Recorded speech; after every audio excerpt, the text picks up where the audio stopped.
Der er helt klart sammenhæng mellem nogle af de unge, der bor herude, er i større risiko for kriminalitet, end nogle af dem, der bor ude på Bjergbakken og Guldkysten, eller hvad vi kalder det derude, eller Østerpark, eller sådan noget.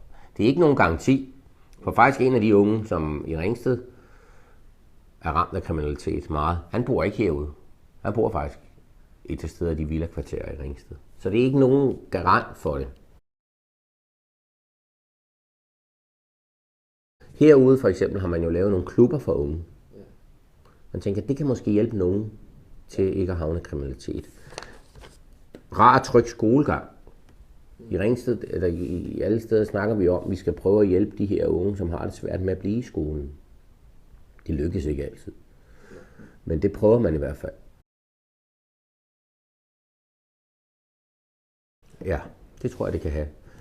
Som også der står her, ikke også? Men jeg tror ikke, det er ikke ensbetydende med, at man bliver kriminel, fordi man bor i en ghetto.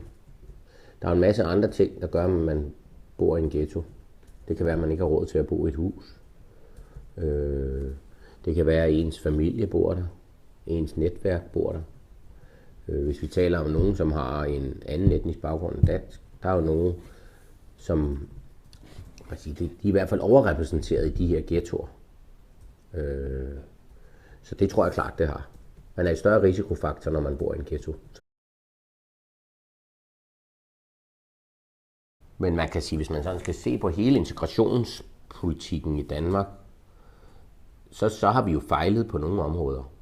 Og en af konsekvenserne ved det, det er, at der er nogle unge, der havner i kriminalitet. Hvis man kan se det sådan.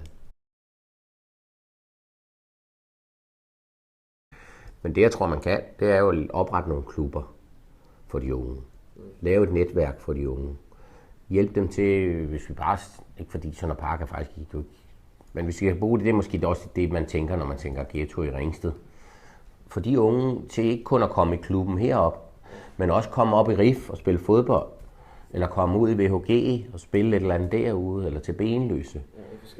Ja, så de også kommer lidt væk fra det område, og det er den store udfordring i ghettoerne.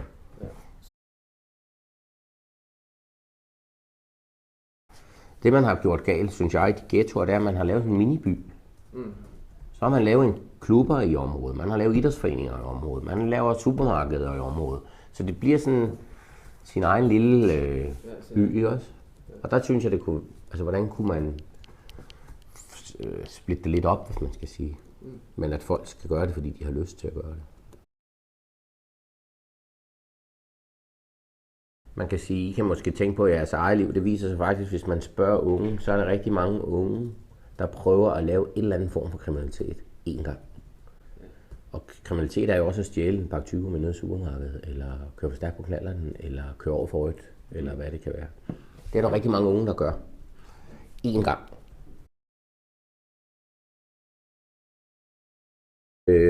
Problemer i skolen er en risikofaktor. Problemfyldte familier, der kan man jo så pinde det ud. Hvad er det? Er det psykisk syge forældre? Er det alkohol? Misbrug? Er det arbejdsløshed hos familien? Og sådan noget. Ingen omsorg for forældrene. Altså det her med nogle forældre, der ikke yder omsorg til deres børn, helt for de små af faktisk. Økonomiske og sociale problemer. Bo i et område med meget vold og kriminalitet, det er helt klart også en faktor, der spiller ind. Og så social isolation. Altså man føler sig isoleret socialt.